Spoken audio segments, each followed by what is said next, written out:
सिर्फ एक simple 3D model को यूज करके मैंने ये रियलिस्टिक सा फॉरेस्ट सीन को कैसे क्रिएट किया है इन ब्लेंडर, वही मैं आज आपके सामने दिखाने वाला हूँ। वेल है, मेरा नाम है रजत। मैं रिसेंटली बहुत ज्यादा बीमार था, इसलिए कोई वीडियो अपलोड नहीं कर पाया। अच्छा, हमको सिखा रिया है। But right now I am back और इस ट्यूटोरियल में मैं आपको दिखाने वाला हूँ स्टेप बाय स्टेप हर एक प्रोसेस को, जो सिंपल से लेके एडवांस तक होगा और इससे आप एक सिनेमैटिक फॉरेस्ट सीन को क्रिएट कर पाओगे। अब इस वीडियो में कुछ ऐसा इंपॉर्टेंट टिप्स है जो आपको पहली बार मैं दिखाने वाला हूँ, तो एंड तक जरूर देखना, तभी आप कुछ ऐसे शॉट्स को क्रिएट कर पाओगे। सो दोस्तों, हम लोग फिलहाल है ब्लेंडर 4.3 एंड अगर आप ध्यान से देखोगे इतना ही है बस ये सीन, इसमें ज़्यादा कुछ तामझाम नहीं है। लेकिन जब आप इसका आउटपुट देखते हो, ये कुछ आपको ऐसा आउटपुट लगा के देता है एंड ट्रस्ट मी, बहुत ही सिंपल तरीके से आप इसको क्रिएट कर सकते हो। सो बिना किसी देरी के शुरुआत से इसको शुरू करते हैं। Let's reset the entire scene and first of all मुझे सारे जो भी चीजें इसको डिलीट कर देना है। Now I am going to use this amazing dear shot जो कि आपको स्केचफैब में मिल जाएगा एंड दिस इज 100% फ्री, जो कि गेट इट ऑन फैब में आपको मिलेगा। तो technically you can use this in Unreal Engine as well. इसका डिस्क्रिप्शन बॉक्स पर लिंक आपको मिल जाएगा, तो आप जाके इसको डाउनलोड कर सकते हो, ये फ्री है। वही गाइस, अगर आपको हमारी वीडियोस पसंद आ रहे हैं और उनसे आप कुछ भी चीजें सीखने को मिलता है, तो डेफिनेटली कमेंट सेक्शन में जाके अपना राय शेयर कर सकते हो। ऑल्सो ये जो पूरा प्रोजेक्ट फाइल है, ये हमारे गमरोड पेज में अवेलेबल है, जहाँ पे जाके आप इसको नॉमिनल प्राइस 199 रुपीज को पे करके आप उसको परचेज कर सकते हो। सो कमेंट सेक्शन खुला है, please go and please type your comment. वो कमेंट बहुत हेल्प करते हैं हमको समझने के लिए कि किस टाइप के वीडियोस आप प्रेफर करते हो from this VFX world channel. Now चलिए वीडियो में आगे बढ़ते हैं। सो फर्स्ट ऑफ ऑल हमको हमारा जो रेनडियर का कैरेक्टर है उसको इंपोर्ट करना है। This is in GLB format. So go to file, import and यहाँ पे आपको मिलता है GLB। गो टू डाउनलोड्स एंड आपको यहाँ पे इसको इंपोर्ट कर लेना है। So once you import this, आपको ना ऐसे कुछ बड़े बड़े स्फीयर शेप में दिखेगा। सो डोंट वरी, आपको बस यहाँ से इसको ऐसे ओपन करते रहना है, ठीक है। तो जैसे आप इसको ओपन कर लोगे, आपको यहाँ पे मिलेगा ऐसे आई बटन्स। आपको एक एक करके ऑन ऑफ करके चेक करते रहना है कि किस में ये स्फीयर है। सो देखोगे इसमें आपको ये स्फीयर दिखेगा, तो आप मेक श्योर ये ऑप्शन और ये वाला जो कैप्चर ऑप्शन है इसको ऑफ कर दो। तो इससे बेसिकली क्या होगा, ये रेंडर पे आपको नहीं दिखेगा। सो ये हमारा जो डियर के कैरेक्टर है वो इंपोर्ट हो चुका है। अब पता करने के लिए कि रियल वर्ल्ड स्केल से कितना बड़ा है, आप शिफ्ट है मेश एक प्लेन लो। अब देखो प्लेन कितना छोटा है, so it means your deer का character is very very huge. तो सिंपली इसको सिलेक्ट करो और इसको हमको स्केल डाउन करना है, ठीक है, कुछ इतना। सो ज़्यादा स्केल डाउन करने की ज़रूरत नहीं है, बस इतना करो कि हमारे शॉट के साथ ये प्रॉपर तरीके से अलाइन हो जाए। सो मैं इसको बस इतना ही स्केल डाउन कर देता हूँ, फेयर इनफ, ठीक है। सो इनिशियली आपको आपका कैमरा एंगल यहाँ पे सेट करना है, बिकॉज हम कैमरा एंगल के बाहर कुछ भी चीज़ें क्रिएट नहीं करने वाले। जो अननेसेसरी जगह और मेश पॉलीज हैवी होगा, रेंडर भी स्लो होगा, ठीक है। सो ये जो अभी हमने मेश लिया था, इसको मैं स्केल आउट करूँगा लाइक 10 टाइम्स, तो ये आपके पास कुछ इतना सा आएगा। हमको ज़्यादा नहीं, बस इतना ही चाहिए। अब हमारा जो कैरेक्टर है वो फिलहाल इस एंगल पे है। So what I am going to do, हमारा जो ये मेश है इसको मैं ऐसे कॉर्नर पे रखूंगा। तो इससे क्या होगा, हमको एक एक्स्ट्रा स्पेस मिल जाएगा कुछ इतना। हमको ये सब जगह पे कोई काम नहीं है, ठीक है। तो अभी मुझे यहाँ पे कैमरा सेट करना है। नाउ यहाँ पे जो कैमरा हम सेट करने वाले हैं that will be a zoom lens. तो शिफ्ट है camera and take a new camera, control alt and 0। तो ये आ गया आपके पास आपका कैमरा व्यू। नाउ इनिशियली मैं यहाँ पे 250 mm यूज़ करूँगा, ठीक है। तो 250 mm में क्या होता है, एक जूम लेंस आपको देखने को मिलता है। तो जब आप जंगल का शॉट लेते हो, ऑब्वियसली आप नज़दीक से नहीं ले पाओगे। सो फॉर दैट रीज़न आपको जूम लेंस यूज़ करना पड़ता है। तो वही कॉन्सेप्ट को मैंने यहाँ पे भी यूटिलाइज किया है। नाउ अगर आपको कैमरा प्रीसेट चाहिए, so you can use this camera presets right from here. बहुत से लोगों को पता नहीं है, बट हाँ, यहाँ पे आपको अलग अलग कैमरा प्रीसेट्स देखने को मिलता है। सो अगर आपके पास APS-C कैनन का कैमरे से आप चाहते हो शूट करें, you can select this APS-C। So इसका सेंसर अलग होता है नॉर्मल कैमरे से। So I will always select this APS-C sensor. अब मैं इसको थोड़ा सा पीछे की तरफ मूव कर दूंगा, जहाँ पे आपको थोड़ा ग्राउंड भी दिखेगा कुछ इस तरीके से। So this will be my main shot, जहाँ पे हमको सब कुछ ऑलमोस्ट दिख रहा है। नाउ अगर आप जो मॉडल है, अगर आप इस मॉडल को फिलहाल के लिए प्ले करोगे, आप देखोगे यहाँ पे एनिमेशन आपको इसका देखने को मिलता है। सो हालांकि ये 250 फ्रेम्स के ऊपर है, but if you can't see any animation, आपको बस इसको सिलेक्ट करना है। So you just go to select this and यहाँ पे आपको मिलता है, यहाँ पे छोटा सा विंडो है, यहाँ पे आपको मिलता है dope sheet. Once you click this, select the character, dope sheet से आपको मिलता है एक्शन एडिटर। तो अगर आपके इस कैरेक्टर के अंदर मल्टीपल एनिमेशंस इंक्लूडेड है, आप यहाँ से उस एनिमेशंस को चेकआउट कर सकते हो, अलग अलग एनिमेशंस को। But in this case we have only single animation, तो यहाँ पे इसीलिए ये आइडल मोड वाला एनिमेशन ही दिखा रहा है। ऑलराइट, तो अभी मुझे ये जो ग्राउंड अभी हमने क्रिएट किया है, इसको हम लोग करना पड़ेगा सब डिवाइड। तो first of all by holding tab आप यहाँ पे इसको सब डिवाइड कर सकते हो मल्टीपल टाइम्स, ठीक है। एक बार हो गया, now go to subdivision और यहाँ पे आप बस 150 कर दो, तो अभी आपके पास यहाँ पे ढेर सारा पॉलीगन्स आ जाएगा। एक और बार इसको सब डिवाइड कर देते हैं, so it will come like this. Now make sure इसका स्केल वैल्यू को आपको अप्लाई करना है। नाउ गो टू मॉडिफायर्स, यहाँ से आपको पिक कर लेना है डिस्प्लेस मॉडिफायर को, ठीक है। न्यू को क्लिक करो एंड यहाँ से आपको यूज़ करना है क्लाउड्स। जैसे आप क्लाउड्स लोगे आपके पास कुछ ऐसा आ जाएगा। Now go to camera view और यहाँ से साइज़ को आप ऐसे बढ़ाओ, ठीक है। So I do it like 5, तो आपके पास कुछ ऐसे वैली टाइप आ जाएगा। ये बेसिकली आपको हेल्प करेगा आपका जो शॉट है उसको एक सेम बैलेंस क्रिएट करने के लिए। अभी बस मैं इसको क्या करूँगा, थोड़ा सा जी एक्सिस पे मैं स्केल डाउन करूँगा slightly, just to get some variation, ठीक है। एंड इसको मैं कर दूंगा थोड़ा सा ऊपर की तरफ मूव, ताकि जो लेग्स है ये अंदर ढक जाए। So now we have a beautiful small valley kind of a thing जो आप यहाँ पे यूज़ कर सकते हो, ठीक है। नाउ अभी हमको मोस्टली इतना ही एरिया पे अपना पेड़ पौधे फॉलीजेस वगैरह यूज़ करना है, सो हम अननेसेसरी जगह को यूज़ नहीं करेंगे। सो select the ground, tap press करो और इसी व्यू से आप, ऐसा नहीं कि कैमरे से बाहर निकल के करो, just go to single this view and ऐसे एक ड्रैग करो। तो इससे क्या होगा, जो भी कैमरा का इस व्यू से दिखेगा वही सिलेक्टेड होगा। अगर आप ध्यान से देखोगे कुछ एरियाज नॉन सिलेक्टेड है, सो हमको बेसिकली उतना ही चाहिए। बट हम बेसिकली यहाँ पे 2 लेयर्स पे चीज़ें क्रिएट करने वाले हैं। सो हम यहाँ पे क्या करेंगे, बाय कंट्रोल ऑल्ट को होल्ड करो और यहाँ से 50% एरिया आप डिलीट कर दो। सो इतना जो एरिया है यहाँ पे मैं बेसिकली क्या करूँगा, यहाँ पे मैं पानी बनाने वाला हूँ। सो यहाँ पे एक टाइप का फॉलेजेस रहेगा। So go to this data vertex group और यहाँ पे आप 01 नाम दे दो एंड मेक श्योर असाइन पे क्लिक कर देना, बहुत इंपॉर्टेंट है, ठीक है। ये हो गया। Now go to the back side, कैमरे पे चेक कर लेना कि सारा का सारा यहाँ पे सिलेक्टेड होनी चाहिए। Yes, this is selected. तो मैं कुछ इतना ले लेता हूँ। तो यहाँ पे basically we are going to create our like second part of the foliages. तो यहाँ पे मैं एक न्यू लूँगा and name it to 02 and again assign is very very important. तो 2 वर्टेक्स ग्रुप हमारा क्रिएट हो चुका है। नाउ हम थोड़ा रेंडर सेटिंग्स पाएंगे, बेसिक रेंडर सेटिंग्स। तो यहाँ से पहले साइकिल्स कर देंगे, जीपीयू कर देंगे। नाउ मटेरियल्स, जो ग्राउंड मटेरियल है वो बहुत इंपॉर्टेंट है। So first of all by holding N आपको मिलेगा Blender kit. If you have any separate materials आप उसको भी यूज़ कर सकते हो, but I always prefer Blender kit, ठीक है। So first of all go to this material viewport. ये बेसिकली आपको हेल्प करता है, बिना रेंडर के आप मटेरियल्स को अप्लाई कर सकते हो। सो मटेरियल्स पे जाओ and simply type let's say ground, press enter और आपको जो भी ग्राउंड का टेक्सचर दिखे कुछ भी आप डालो, बट मेक श्योर थोड़ा डार्क कलर में हो ताकि बाउंस लाइट पे वाइट कलर्स ना आए, ठीक है। सो मैं यहाँ पे ये वाला डार्क रॉकी ग्राउंड सरफेस को यूज़ कर लेता हूँ। तो ये ऐसे अप्लाई हो जाएगा। Now holding alt A click करो, यूवी पे जाओ, unwrap and smart UV project and unwrap. तो ये आपके पास कुछ ऐसा आ गया, ठीक है। सो अब ये यहाँ पे एक्चुअली दिखेगा ही नहीं अगर आप यहाँ से देखोगे, बट ये जो डार्क कलर है ये बहुत इंपॉर्टेंट है, ठीक है। यहाँ तक हो गया हमारा मेन काम। नाउ हमको ये जो ग्राउंड अभी हमने लिया है इसको करना है शिफ्ट डी, डुप्लीकेट थोड़ा ऊपर एंड रिलीज। अब इसको हम क्रिएट करने वाले एज इन वाटर, तो इसको स्केल डाउन करके हम एकदम फ्लैट कर देंगे, ठीक है। एंड हम यहाँ पे यूज़ करेंगे वाटर मटेरियल को, जो सिंपली टाइप वाटर एंटर। तो यहाँ पे आपको ढेर सारा वाटर मटेरियल मिलेगा, कोई भी एक वाटर मटेरियल आप यहाँ पे ले लो। तो आपके पास ये फिलहाल कुछ ऐसा आएगा। Now right click shader smooth on कर दो ताकि ये स्मूथ टेक्सचर को क्रिएट करे। So now if you notice हमारे पास हमारा वाटर भी आ गया, जो वाटर आपको यहाँ पे दिखेगा, ठीक है। यहाँ तक हो गया हमारा मेन मटेरियल ग्राउंड फॉलीजेस बचा है बस, बाकी सब कुछ ऑलमोस्ट डन हो चुका है। So now first of all मैं यहाँ पे एक बेसिक लाइटिंग ऐड करूंगा HDRI से एंड देन हम बाकी का जो भी तामझाम है वो करेंगे। सो HDRI के लिए I am going to use this is HDRI। तो यहाँ से बस ब्राउज करना है आपका HDRI को। सो मेरे पास कुछ डिफॉल्ट HDRI है स्काइज का, वो भी आपको डिस्क्रिप्शन बॉक्स पे या फिर प्रोजेक्ट फाइल्स पे आपको मिल जाएगा। सो वो मैं यहाँ पे फिलहाल यूज़ करूँगा ये वाला ओवरकास्ट HDRI। एंड जैसे मैं यहाँ पे रेंडर पे क्लिक करूँगा आप देखोगे ये आपका लाइटिंग कुछ ऐसा ला के देता है। तो बेसिकली ओवरकास्ट हम इसीलिए यूज़ करते हैं ताकि हमको एक डिफ्यूज्ड लाइट सेटअप मिले, ना कि कोई हार्ड लाइट।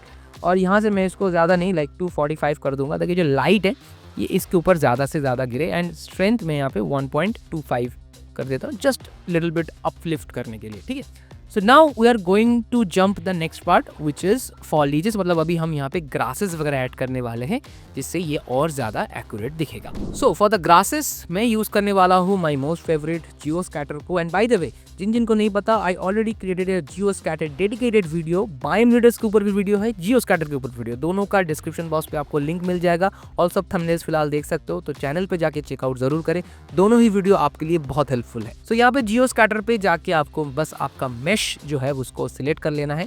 तो for this I am going to use the plane one, जो फर्स्ट प्लेन है वो वाला, बिकॉज हम फर्स्ट प्लेन पे स्कैटर करेंगे और सेकेंड प्लेन पे हम वाटर को ही रखने वाले हैं। तो यहाँ पे बायम स्कैटर पे जाना है। तो यहाँ से लेट्स से मैं कोई भी एक ग्रासेस का पैटर्न्स को सिलेक्ट कर लेता हूँ। So for this let's say forest 01, forest 01 जो है धीरे धीरे यहाँ पे अप्लाई होना शुरू हो चुका है। Now this is a huge dense forest जो भी है, तो यहाँ पे मैं इसको सिलेक्ट करूंगा वर्टेक्स ग्रुप को ऑन करके 02, because this is for the background. तो ये ऑटोमेटिकली आपको बैकग्राउंड पे अप्लाई होता हुआ दिख जाएगा, ठीक है। तो ये बैकग्राउंड के लिए आ गया। नाउ फॉर द फोरग्राउंड मैं यूज करने वाला हूँ सेकंड फॉरेस्ट 06 को। ये आएगा हमारे फ्रंट के लिए, ठीक है, जो भी फ्रंट एरियाज है उसके लिए। तो यहाँ पे कुछ आपको ऐसे बड़े बड़े फॉलेजेस दिखे, तो ये बेसिकली हेल्प करता है आपको हॉराइजन लाइन को ढकने के लिए। तो इसको मैं ऐसे सिलेक्ट करूंगा, अगेन वर्टेक्स ग्रुप, और यहाँ से अभी हम यूज़ करने वाले 01 को फ्लिप कर दो। सो अभी आप देखो फ्रंट एरियाज आपका जो है भर चुका है। So this is for the front, this is for the back, ठीक है। तो आपको 2 लेयर में ऐसे पेड़ पौधे देखने को मिल गया। नाउ एक बार आप रेंडर पे क्लिक करो एंड लेट्स सी कैसा ये दिख रहा है। So if you notice this look something like this, क्योंकि फिलहाल ठीक ठाक है। नाउ यहाँ पे मैं यूज करने वाला हूँ एक सनलाइट की, because this is a very flat kind of a scene, ठीक है। आपको यहाँ पे एक सनलाइट की सख्त जरूरत है। सो सनलाइट के लिए मैं यहाँ पे यूज करने वाला हूँ हमारा बेसिक सा एक सनलाइट। तो ये सन लैम्प बेसिकली हेल्प करता है आपके कोई भी सीन में एक प्रॉपर जान डालने के लिए। नाउ यहाँ पे जो रोटेशन होगा मैं यूज करने वाला हूँ 45 डिग्री, सॉरी -45 डिग्री। तो एक टिल्टेड लाइट सेटअप आपको देखने को मिलता है एंड इन द Z 25, ठीक है, कुछ इतना। So let's say 25, okay. And now the intensity वो मैं यूज करने वाला हूँ 10। तो यहाँ पे अगर आप ध्यान से देखोगे पेड़ के ऊपर आपको एक लाइटिंग जो है अलग से एडिशन देखने को मिलता है। तो अगर मैं इसको ऑन ऑफ करता हूँ, see this is the difference, ठीक है। तो जब आप इसमें फॉग्स वगैरह डालोगे तो आपको लिटरली चेंजेस देखने को मिलेगा। Now let's turn off this unnecessary areas. So मैं यहाँ पे करता हूँ render region and crop region को on. Now the next step is all about the focus. जो भी आप देख रहे हो फिलहाल सब कुछ फोकस में है, तो हमको सब फोकस में फिलहाल नहीं चाहिए। तो फिलहाल मैं कैमरे को ना थोड़ा सा ऐसे बड़ा कर देता हूँ, तो इससे आपको पता चलेगा हमारा कैमरे का रेडियस फिलहाल कहाँ तक है। नाउ आप बस कैमरे पे जाओ और डेप्थ ऑफ फील्ड को ऑन करो और यहाँ पे लिमिट को ऑन करो, तो 5 कर देते हैं। And let's increase the limit to this character जहाँ पे हमारा फोकस होना चाहिए। सो बस आप यहाँ पे जाओ एंड चेक करो कि तब तक जब तक कि ना ये इसके ओवर से जाए। तो ये हो गया हमारा मेन फोकस डिस्टेंस। नाउ ये जूम लेंस है, सो मैं इसको रखने वाला हूँ let's say 1, because I want a bit kind of depth जो यहाँ पे हो, जो कि शॉट के लिए एक्चुअली एप्लीकेबल है। So let's say 1.2। सो इतना डेप्थ शॉट के लिए परफेक्ट है। आपको फ्रंट में भी चीज़ें ब्लर में दिख रहा है। अगर आप चाहते हो आप कम ज़्यादा अपने हिसाब से कर सकते हो। Alright, so if you want any changes आप यहाँ से भी इसको स्केल्स कर सकते हो। सो अगर फॉर एग्जांपल आपको लग रहा है कि थोड़ा छोटा है, आप थोड़ा सा इसको ऐसे बड़ा कर सकते हो, but I think this is more than enough. और अगर आप चाहते हो इसको बंद करना, वो भी आप यहाँ से बंद कर सकते हो। इससे क्या होगा, आपको ग्राउंड में वाटर सरफेस देखने को मिलता है, बट मेक श्योर रेंडर वाला ऑप्शन को भी आपको ऑफ करना पड़ेगा, अदरवाइज वो रेंडर होगा बस यहीं पे नहीं दिखेगा। ठीक है, यहाँ तक हो गया। अब बारी है आपको आपका बैकग्राउंड का, बट यहाँ पे एक छोटा सा ट्रिक मैंने यूज किया। अनजरिए आपको कुछ चीजें नहीं करना है, तो शिफ्ट है, मैं यहाँ पे बस एक सिंपल सा mesh plane as a texture use किया हूँ एक बैकग्राउंड को। और मैंने बहुत सारा फोटोज को ट्राई किया, आप देख सकते हो बहुत सारा फोटोज है, तो वहाँ से ये वाला फोटोज जो है एकदम परफेक्ट है शॉट के लिए। तो फिलहाल मैं इसको ऐसे स्केल कर देता हूँ कुछ इस तरीके से, एंड इसको मैं पुश कर दूंगा जी एक्सिस पे यहाँ पे। And now the positioning is very very important. Okay, तो आप यहाँ पे इसको स्केल डाउन करो, ठीक है, एंड मेक श्योर इसका जो ग्राउंड लेयर है और हमारा जो ग्राउंड लेयर है दोनों ऑलमोस्ट मैच होनी चाहिए। इसका रोटेशन भी इसके साथ मैच होनी चाहिए। So now if you notice, मैंने बेसिकली बहुत R&D करने के बाद ये फोटो को सिलेक्ट किया है। इससे क्या होता है, आपको दोनों फोटोज़ का एंगल ऑलमोस्ट सेम दिखने को मिलता है। जो डेप्थ है, अगर आप ध्यान से देखोगे डेप्थ भी मैच हो रहा है यहाँ पे। ऑल्सो अगर आप चाहते हो थोड़ा कैमरे का फोकस, बिकॉज देखो the background is completely out of focus, foreground में इतना सारा फोकस है, तो थोड़ा मैच हो रहा है यहाँ पे, ठीक है। सो इफ़ यू वांट, आप जो ये वाटर सरफेस है आप इसको थोड़ा ऊपर की तरफ पुश कर सकते हो। इससे क्या होगा, आपका जो सरफेस है थोड़ा वाटरी, यहाँ पर रिफ्लेक्टिव सरफेस दिखेगा। इसका फ़ायदा पता है क्या होता है, जो बैकग्राउंड का जो फोटो है उसका रिफ्लेक्शन यहाँ पे गिरता है, so it's looks more real. अगर ध्यान से देखोगे, अगर मैं इसको ऑन ऑफ करता हूँ, जो पानी है उसके ऊपर इसका रिफ्लेक्शन गिरता है। तो ये क्या करता है, एक फोटो को यूज़ करके आपका शॉट में रियलिज्म डालने का काम करता है। Now the next step is थोड़ा बहुत इसमें कलर टोनिंग। तो ऑलमोस्ट अगर आप देखोगे इट स्टार्टेड लुकिंग रियल, लेकिन उसमें ऑब्वियसली कोई सिनेमैटिक टोन नहीं है। सो अभी मैं क्या करूँगा, यहाँ पे जो ये पीछे का फोटो है इसमें थोड़ा बहुत आपको सेटिंग्स करना पड़ेगा। फर्स्ट ऑफ ऑल आपको ये कलर को कनेक्ट करना है एमिशन पे, ठीक है। तो यहाँ पे कलर को एमिशन पे करना है कनेक्ट, और जो वैल्यू है आपको बस 1.2 करना है, ताकि थोड़ा सा यहाँ से भी लाइट आपके कैरेक्टर के ऊपर गिरे, ताकि लगे कि ये उसी एनवायरनमेंट पे एग्जिस्ट करता है। ऑल्सो जो मेटालिक लुक है, अगर आप मेटालिक लुक को बढ़ाओगे तो आपको एक कॉन्ट्रास्ट देखने को मिलता है। तो रिफ्लेक्शंस को कम करोगे तो आपको पीछे का चीज़ें ट्रांसपेरेंट पे दिखेगा। सो मेक श्योर रफनेस और मेटालिकनेस दोनों को आपको बढ़ाना पड़ेगा। द नेक्स्ट स्टेप, इस कलर को आपको नॉर्मल्स के साथ कनेक्ट करना है, तब जाके ये एक्चुअल कलर टोन आपके पास डिलीवर करेगा। नाउ जैसे कि ये सनलाइट की वजह से इसके ऊपर एक शैडो क्रिएट हो रहा है, सो आपको ये जो फोटो अभी आपने यूज़ किया है उसका बेसिकली विजिबिलिटी में जाके diffuse, glossiness, transparency, volume scatter and shadow को ऑफ करना है। तो बेसिकली अभी इसके ऊपर सनलाइट का कोई भी इम्पैक्ट नहीं गिरने वाला है। अभी बचा है आपके पास फोरग्राउंड में कुछ एलिमेंट्स ऐड करने का जो बैकग्राउंड के साथ आपके शॉट को ब्लेंड करे। So for that you can use blender kit, और यहाँ पे मॉडल्स पे जाओ एंड सिंपली टाइप करो ट्री एंड प्रेस एंटर। तो मेक श्योर आपको ट्री वही लेना है जिसमें आपको उसका जड़ मतलब ब्रांचेस दिखता है। सो यहाँ से फ्री फर्स्ट को क्लिक कर दो तो वही ट्रीज दिखेगा जो फ्री है। सो फर्स्ट वाला ट्री ही मेरे लिए सही लग रहा है, so I am just click this. अभी ये ट्री को आपको प्लेसमेंट ऐसे करना है कि ये शॉट के साथ बैलेंस हो जाए। तो मैं इसको यहाँ पे रखता हूँ और इस व्यू पोर्ट से मैं पूरा का पूरा चीज़ें कंट्रोल करता हूँ। पहले तो ये जो ट्री है इसको मैं प्लेस करूँगा पीछे की तरफ, बिकॉज ये ट्री और पीछे का ट्री का डेप्थ जो है दोनों मैच होनी चाहिए। सो इसको मैं थोड़ा सा स्केल डाउन करके एकदम पीछे की तरफ यहाँ पे रखता हूँ। तो ये ट्री होगा हमारे बैकग्राउंड बैलेंस के लिए, और इसी को हम डुप्लीकेट करेंगे एक सिंगल टाइम, और इसको फिलहाल मैं लेके आऊँगा फ्रंट पे, ठीक है। सो ये ट्री जैसे मैंने आपको कहा ये हेल्प करेगा टू क्रिएट सम डेप्थ। जैसा आप देख सकते हैं ये ट्री के वजह से एक फोरग्राउंड पे डेप्थ क्रिएट हो रहा है और वो ट्री बैकग्राउंड को डेप्थ दे रहा है। Now the next step is all about the volumetric fog, because this scenes look very flat, there is no depth in it। तो बस सिंपल सा एक mesh क्यूब ले लो और इसको 10 टाइम्स बड़ा कर दो कुछ इस तरीके से। Now don't add the fog, एकदम कैमरे के सामने fog की ज़रूरत नहीं है, बस मेक श्योर इतना ले लो कि जो आपके काम के लिए बहुत है। सो इसको थोड़ा सा मैं स्केल डाउन कर देता हूँ। नाउ इसको व्यू पोर्ट पे आप ना देख पाओ, इसीलिए व्यू पोर्ट डिस्प्ले टेक्सचर से वायर कर दो, अभी ये यहाँ पे दिखेगा नहीं। Now go to shader editors, यहाँ पे न्यू पे click. Now you can use principal volume, आपके पास वॉल्यूम स्कैटर है तो मैं फ़िलहाल वॉल्यूम स्कैटर यूज़ करता हूँ। डेंसिटी 001, आपको एक छोटा मोटा फॉग दिख जाएगा। एनिसोट्रॉफी लेट्स चेंज इट टू 0.85, तो जो लाइट की तरफ है उतना ज़्यादा फॉग लाइट की तरफ आपको दिखेगा। नाउ गो टू सेटिंग्स और लाइट पाथ पे आओ। तो यहाँ पे फिलहाल मैं रेंडर सेटिंग्स की बात कर रहा हूँ। तो फास्ट GI अप्रॉक्सीमेशन को आपको ऑन करना है, ठीक है, this is the number 1 thing. Motion blur को आपको ऑन करना है एंड परफॉर्मेंस से जाके आपको मेक श्योर ये परसिस्टेंट डेटा को ऑन कर देना। इससे क्या होगा, बार बार रेंडर आपका कैलकुलेट नहीं होगा। ना go to colour management, none से आपको करना है मीडियम हाई कॉन्ट्रास्ट, थोड़ा सा एक्सपोजर को आप हल्का सा यहाँ से डाउन कर सकते हो। तो ये हो गया हमारा basic render settings. Now the camera properties, तो कैमरे पे जाना है, यहाँ पे सिलेक्ट करना है कैमरे को एंड यहाँ पे इस कैमरा शिकीफाई को ऑन कर देना है, ठीक है, और यहाँ से आपको करना है क्लोजअप। तो ये बेसिकली क्या करेगा, अगर आप इसको फिलहाल के लिए नॉर्मल पे प्ले करोगे आपको एक रियलिस्टिक सा कैमरा मूवमेंट आपको ला के देगा। So you can use this camera movement. अगर आप चाहते हो इसका इन्फ्लुएंस ज़्यादा है, यहाँ से आप 0.5 भी कर सकते हो। तो इससे हल्का सा दूर से जब आप कैमरा जूम करते हो आपका जो मैनुअल हैंड मूवमेंट है वो आपको इसमें दिखेगा, तो जो आप यहाँ से इसको आराम से लेके आ सकते हो। So now go to this camera render view, तो आपको फिलहाल ये कुछ ऐसा दिखेगा। Now for the final render setting जिसमें आपको सैम्पल्स आप रख सकते हो 100, ठीक है। अब मैक्सिमम जो नॉइज थ्रेशोल्ड्स है, अगर आप चाहते हो बहुत हाई क्वालिटी रेंडर तो आप इसको और कम करोगे, जितना कम करोगे उतना ज़्यादा रेंडर टाइम लेगा, बट 0.01 इज़ ओके। बट अगर आपका सिस्टम अच्छा नहीं है you can make it to 0.03। Huge render difference आपको यहाँ पे देखने को मिलता है।